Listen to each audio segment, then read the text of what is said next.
very much. We've just had a great meeting, a really good, very productive meeting. We have one thing in common. We want this city of ours that we love to do very well. And I wanted to congratulate the mayor. He really ran an incredible race against, a lot of smart people, starting with the early primaries against some very tough people, very smart people. And he beat them easily. And I congratulated him.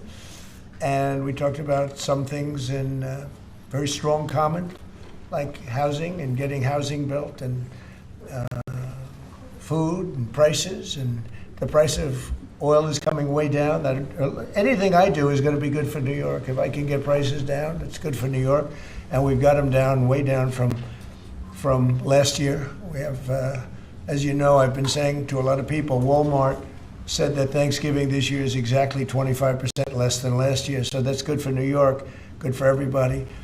But I just want to congratulate. I think you're going to have, hopefully, a really great mayor. The better he does, the happier I am, I will say. There's no difference in party. There's no difference in anything. And we're going to be helping him to make everybody's dream come true, having a strong and very safe New York. And congratulations, Mr. Mayor. Thank you, Mr. President. Thank you. I appreciate it. Please. I appreciated the meeting with the president, and as he said, it was a productive meeting focused on a place of shared admiration and love, which is New York City, and the need to deliver affordability to New Yorkers, the 8.5 million people who call our city their home, who are struggling to afford life in the most expensive city in the United States of America. We spoke about rent, we spoke about groceries, we spoke about utilities, we spoke about the different ways in which people are being pushed out, and I appreciated the time with the president, I appreciated the conversation. I look forward to working together to deliver that affordability for New Yorkers. Thank you very much. Any questions, please? President Trump, Stephen Nelson from the New York Post. I've got a question for you and then also one for the mayor-elect. Sure. For you, you've referred to Mr. Mamdani as a communist. Could you describe why you feel that way? And also, will you do anything to stop him from arresting Prime Minister Netanyahu if he visits New York? Well, we didn't discuss your second part of the question. And on your first part, I mean, he's got views that are a little out there, but who knows? I mean, we're going to see what works, or he's going to change also. We all change. I changed a lot. From when I first came to office. It's now quite a while ago. It's quite a while. My first term was great. We had the greatest economy in the history of our country. We're doing even better now. We're doing much better now than we did even the first term.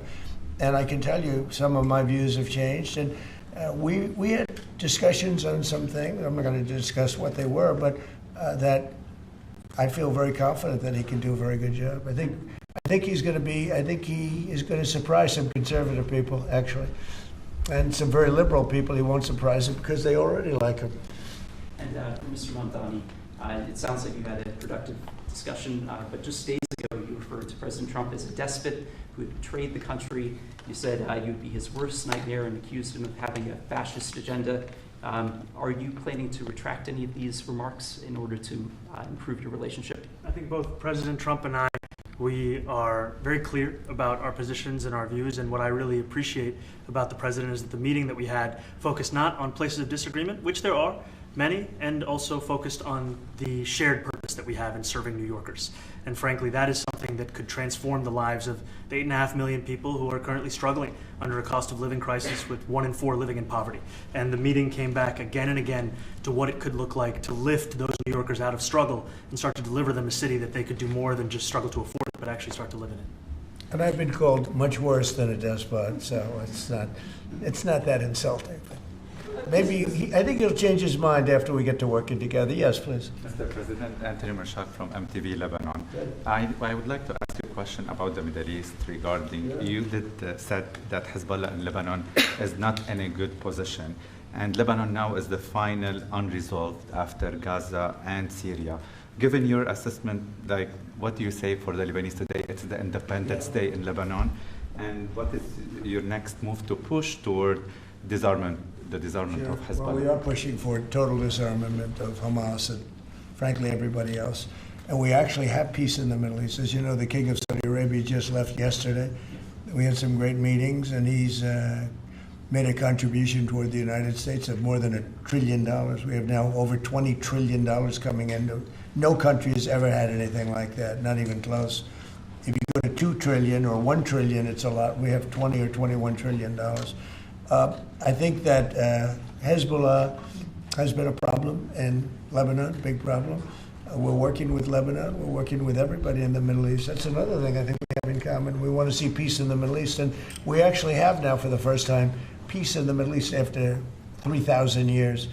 And now we're going to refine it, and I think you're going to see some very positive things happen. There is a potential to invite the Lebanese president to meet you to the White House. I would do that, absolutely. And if the mayor would like to be here for that meeting, because I know he feels very strongly. I think you feel very, very strongly about peace in the Middle East. I think We desperately want it, and that's something that I shared with the president, that when I spoke to New Yorkers who had voted for the president last November on Hillside Avenue and Fordham Road, I asked them why. I heard again and again two major reasons. One was that they wanted an end to forever wars. They wanted an end to the taxpayer dollars we had funding violations of human rights, and they wanted to address the cost of living crisis. And I appreciated the chance to discuss both of those things. you said a lot of my voters actually voted for him, and I'm okay with that. President Trump, I have this hat as well. I'll do that. I'll sign it. Give it to me. I'll sign it.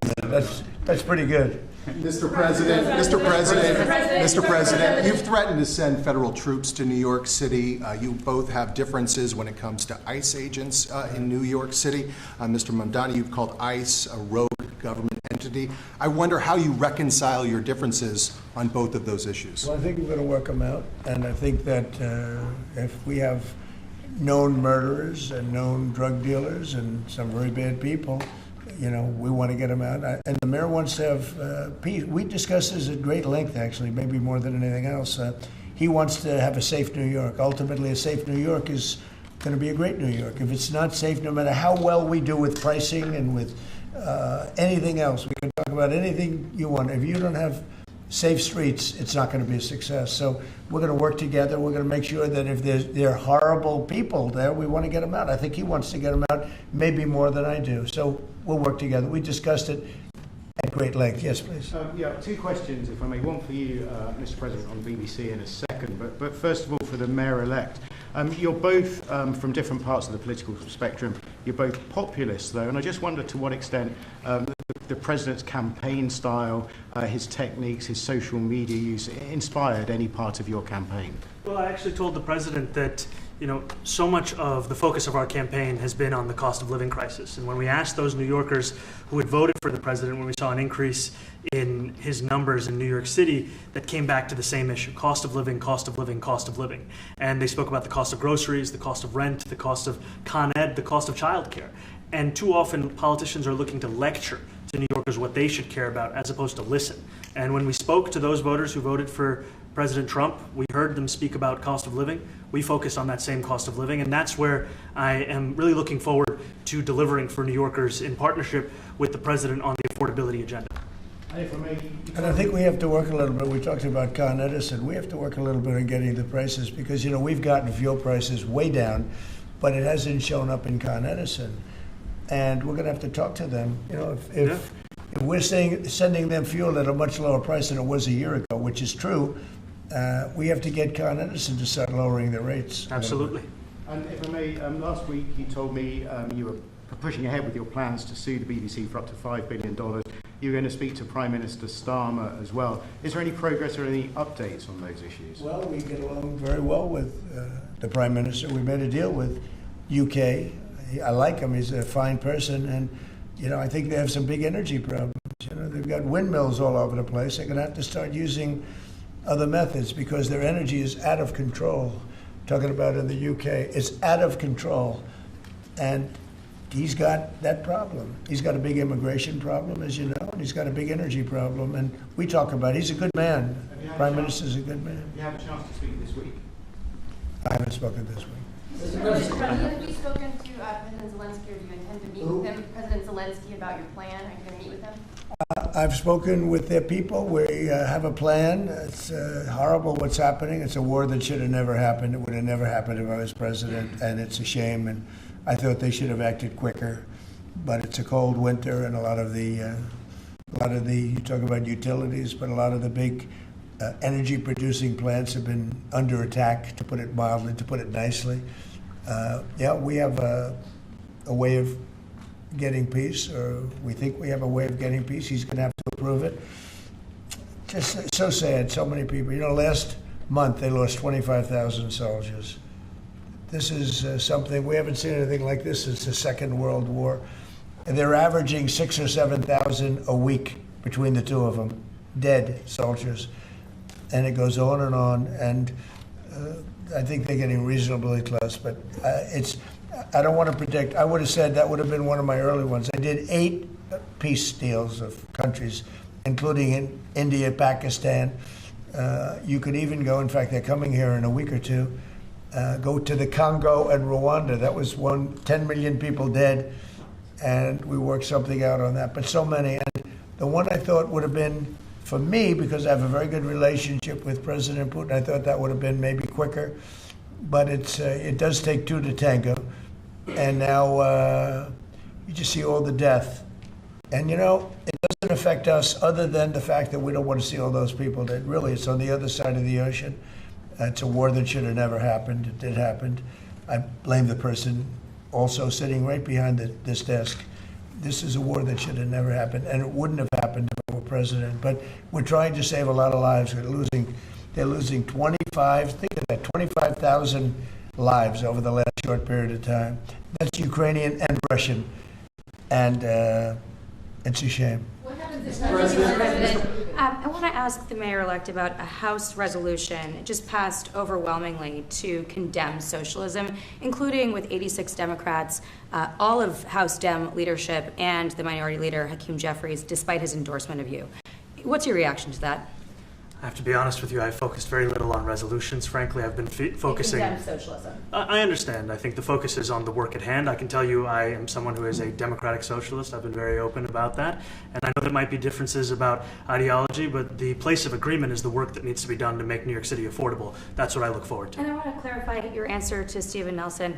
He asked about your comment calling the president a fascist, and your answer was, both President Trump and I have been clear about our positions and our views. Are you affirming that you think President Trump is a fascist? I've spoken about... That's okay. You can just say yes. Okay. It's easier. It's easier than explaining it. I don't mind. Mr. President, I wanted to ask you also about this Ukraine plan. Yeah. President Zelensky said today that his country would risk either giving up a partner or giving up its dignity. There's been criticism that this deal proposal... He doesn't like it? It's unclear. He was sort of tenuous about it. He'll have to like it, and if he doesn't like it, then they should just keep fighting, I guess. The suggestion that he made, though, was that if he doesn't accept it, that the U.S. would pull back its support for Ukraine. Is that Well, at some accurate? point he's going to have to accept something. He hasn't accepted. You remember right in the Oval Office not so long ago, I said, you don't have the cards. Don't forget, I inherited this war. This war never would have happened. I inherited this war. And I thought he should have made a deal a year ago, 2 years ago. The ultimate deal would have been if it never started. That would have been the good deal. That could have been done too if you had the right president, but you didn't have the right president. Mr. President, the cost of living is something that you and Mr. Mamdani seem to agree on. Democrats have run New York City for a long time, Mr. Mamdani. Do you see Democrat policies specifically as being a problem? And I'd like that to be a question that both of you could answer in New York City. Look, I think that there are many things in our city where we have to own the responsibility of it, things that existed long before the president was the president. And those are also part of the message of our campaign, was to take on a broken politics of the past. And I ran against a number of candidates who represented different versions of that past. And what we found time and again is that working people were left behind in the politics of our city. And what we're looking to do is put those people right back at the heart of our politics so that we don't have a situation where we're in the wealthiest city in the history of the world, and yet 1 in 5 can't even afford $2.90 for a Metro card. Mr. Mamdani. We had some interesting conversation, and some of his ideas really are the same ideas that I have. But a big thing on cost, the new word is affordability. Another word is just groceries. It's sort of an old-fashioned word, but it's very accurate. And they're coming down high. They were, we had, both of us, we had the highest inflation in the history of our country the last 4 years under the Biden administration. And we've got inflation down now to a normal number. It's going to go even a little bit lower than that. Katie, do you have something? Mr. President, thank you so much. Mr. Mamdani often talks about New York City being covered by international law, that they will follow international law. It doesn't often talk about the U.S. Constitution. What is your response to that? Well, I don't know what you're referring to in terms it can be covered by international law, local law. It's covered by a lot of laws, but it's covered by U.S. law. Are you referring to anything in particular? He just says that they're a city that endorses and enforces international law. Is that at odds with the U.S. I don't law? know. Would you want to respond to that? I think what I've shared with the president is our desire to not only follow the laws of our own city, laws that protect New Yorkers, but also a desire for consistency in our politics across the board. And that's something that we've talked about and something that I know many New Yorkers want. Will you work with ICE? Will you work with ICE then? We discussed ICE and New York City, and I spoke about how the laws that we have in New York City allow for New York City government to speak to the federal administration for about 170 serious crimes. The concerns that many New Yorkers have are around the enforcement of immigration laws on New Yorkers across the 5 boroughs, and most recently we're talking about a mother and her 2 children, how this has very little to do with what that is. Mr. Mamdani, What we did is we discussed crime. More than ICE per se, we discussed crime. And he doesn't want to see crime, and I don't want to see crime. And I have very little doubt that we're not going to get along on that issue. He wants to, and he said some things that were very interesting as to housing construction, and he wants to see houses go up. He wants to see a lot of houses created, a lot of apartments built, etc. And you know, we actually people would be shocked, but I want to see the same thing. Mr. Mamdani, anti-Israel protesters. Okay? Yeah, Mr. President, I wanted to know one of the policies as well that Mayor-elect Mamdani talked a number of times about on the campaign was shifting the tax burden for property taxes from what he called minority communities to white-based communities and putting more taxes on white people. I also noticed that in your acceptance speech you didn't mention anything about America or Christians or white people in general, and so I didn't know if that was one of the policies that you guys had spoken about. We focused on affordability. We focused on the cost of living crisis. What I will say is that I am very much interested in property tax reform because what we see right now in New York City is a system that is so inequitable that it can't even stand up in court.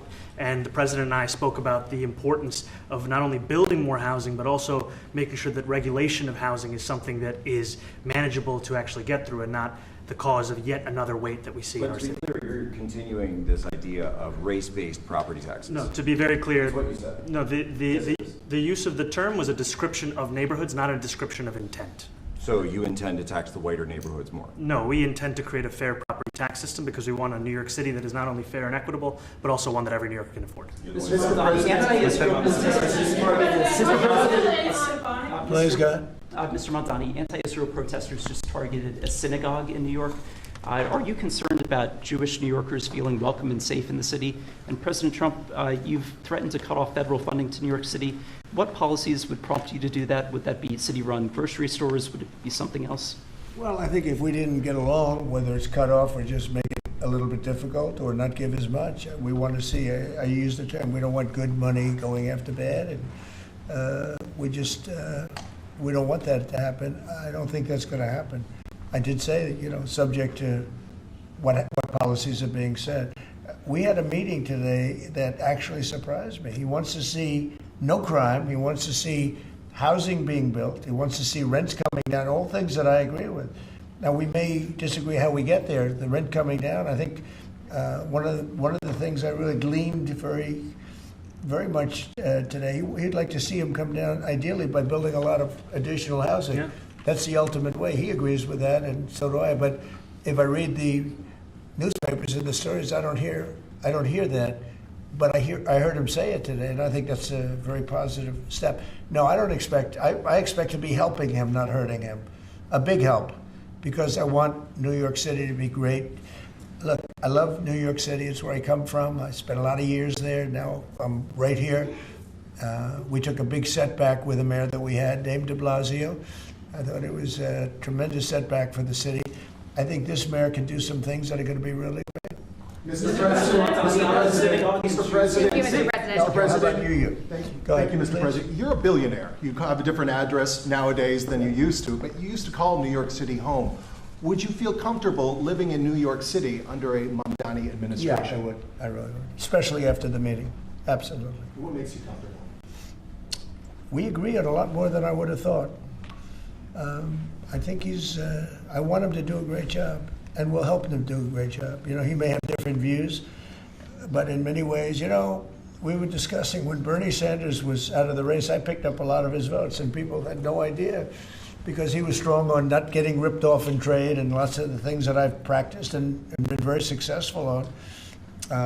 Tariffs, a lot of things. Bernie Sanders and I agreed on much more than people thought. And when he was put out of the race, I think quite unfairly, if you want to know the truth, many of the Bernie Sanders voters voted for me. And I felt very comfortable, frankly, in seeing that and saying that. And, you know, it just turned out to be a statistical truth. But no, I feel very comfortable. I would feel very, very comfortable being in New York, and I think much more so after the meeting. Yes, please. Thank you, Mr. President. I have a question for you, but a very quick one for the mayor. Why did you fly here? Aren't trains greener? I'll use every form of transit, and I want to make sure that they're all affordable in New York City, and that's why making buses fast and free is a centerpiece of our campaign. There is a bus that goes. Well, but I know, but if he flew, that's a lot quicker too. You know, I mean, he's working very hard for him to be. That's a very long drive. I'll stick up for you. You know, the plane takes you 30 minutes, and driving takes you a long Mr. time. President, I was wondering if you could clear up some confusion around a Washington Post report. There was this explosive report that the Coast Guard is no longer going to characterize swastikas and nooses as hate symbols. DHS called that a lie and fake news. Can you clear up? I don't know anything about it. When was this written?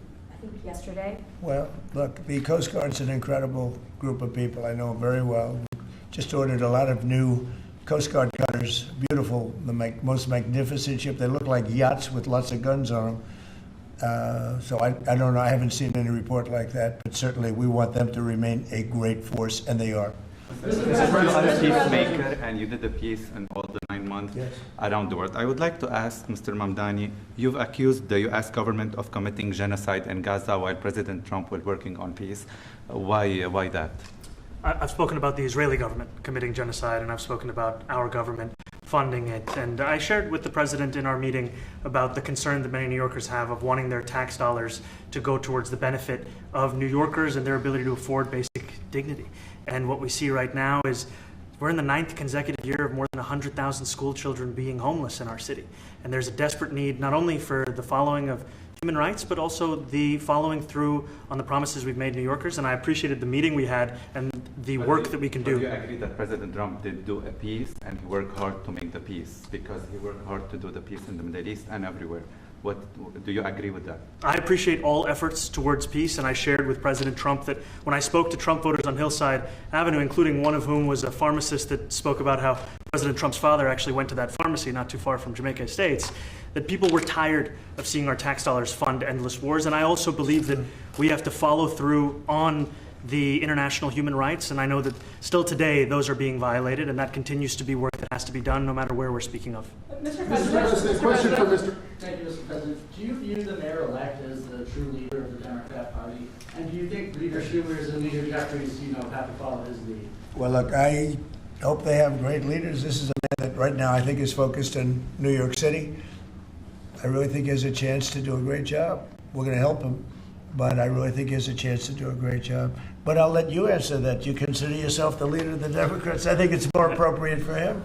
I consider myself the next mayor of New York City, and I keep my horizons firmly on New York City, and I appreciate the meeting with the president, which focused again on the 5 boroughs and whether New Yorkers could afford to live there. By the way, being the mayor of New York City is a big deal.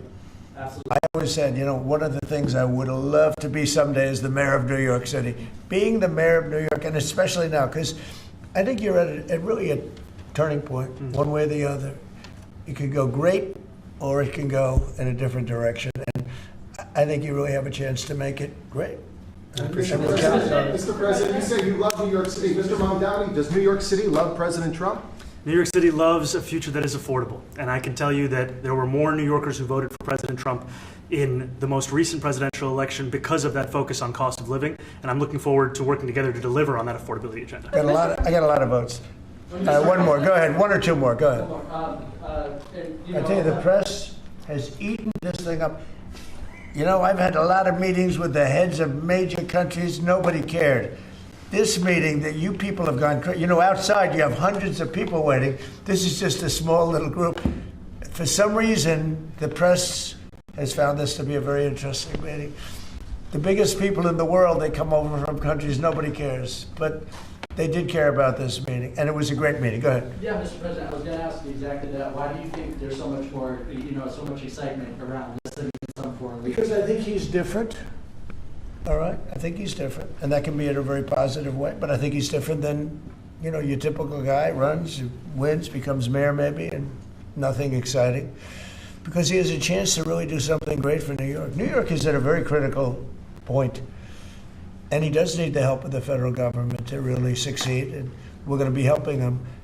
But he's different than, your average candidate. He came out of nowhere. I said he has a great campaign manager standing over there. He came out of nowhere. What'd you start off at 1 or 2? And then I watched. I said, who is this guy? He was at 1, then he was at 3, then he was at 5, then he was at 9. Then he went up to 17. I said, that's getting a little bit interesting, right? And then all of a sudden he wins a primary that nobody expected he was going to win. It's a great tribute. I mean, it's an amazing thing that he did. And I'll just add one thing to what the president said. Is one thing I also appreciated is in our meeting to appreciate a portrait of FDR and the incredible work that was done with the New Deal, and also in thinking about what it can look like when the federal government and New York City government work together to deliver on affordability. It can be transformative. We have a great portrait of FDR that I found in the vaults that was missing for years. I found it, and I put it up. He's a Democrat, to the best of my knowledge. He's a Democrat. And when the mayor saw that portrait, he said, "Sir, do you mind if I have a picture taken by that portrait?" It's an amazing portrait. I hope the picture comes out good. But it's an amazing portrait in the cabinet room. So he's a big fan of the New Deal, I guess, and of FDR. Yes, ma'am. Thank you, Mr. President. You said that you both spoke about crime. There are many police officers set to come off the rolls at the end of this year in New York City. Are you going to allow those police to be replaced with police officers, actual cops? And are you going to require that happens? Would there be some consequence if the I staff... hope it happens, but again, that's going to be ultimately the mayor's decision. What's your answer? Is that I look forward to delivering public safety with the NYPD, and I've said over the course of our campaign that we have the number of police officers today. They are the ones that's budgeted about 35,000 headcount. And I think the key thing is that we have to make it easier for police to focus on police work, not ask them to respond to 200,000 mental health calls a year. So is that a reduction from what you're at right now? Or are you committing to maintaining the same level of cops? I've committed over the course of the campaign to maintain the 35,000. That's the headcount that we had through the campaign. And not replace them with caseworkers, social workers? No, I've said that's the headcount that we want. What we need to do is make sure they can focus on serious crime. And he just retained a great police commissioner, I believe, right? Yes, we did. Commissioner Tisch. If the newspapers are correct. That one they're correct about. He retained, I think, somebody that is she's a good friend of some of the people in my family, of Ivanka, and they say she's really good, really competent, and he just retained her, so that's a good sign. Mr. President, are there still topics that you see the two of you disagreeing on in the future, and do you think you'll have more meetings like this? There will be topics that we disagree on. I think we'll probably come to a conclusion, and ultimately he'll convince me, or I'll convince him. It's for the good of New York. Ultimately, it's for the good of New York. I don't care about affiliations or parties or anything else. I want to see if this city could be unbelievable, if he could be a spectacular success, I'd be very happy. Do you think you guys will meet more in the future, too? Sure. Do you think you'll meet again in the future, throughout the administration? I think we will. I hope we do. I enjoyed the meeting. We had a great meeting. Please. Mr. President, Republican Elise Stefanik has campaigned multiple times by calling Zohran-Mamdani a jihadist. Do you think you're standing next to a jihadist right now in the Oval Office? No, I don't, but she's out there campaigning. And, you say things sometimes in a campaign. Isn't that sort of divisive? She's a very capable person. Isn't But that a kind of label? you really have to ask her about that. But no, I don't particularly. I think I met with I met with a man who's a very rational person. I met with a man who really wants to see New York be great again. And I can say again, because New York was great. You know, when I came down to Washington initially, the city was so hot. It was doing great. We were having some telltale signs of problems. We had a mayor that was not doing a great job, but still, it was moving along. And it went bad. It really went, you know, pretty bad. And he can, I think it's been at lower points, but it went pretty bad. I think he can bring it back. Now the question is, will he bring it back all the way? Will he bring it back greater than ever before, which is, I guarantee, that's his wish. I think he wants to make it greater than ever before. And if he can, we'll be out there cheering. I'll be cheering for him. Okay? Thank you very much, everybody. You chose not to answer the question about the synagogue protest. Thank you very much. I care.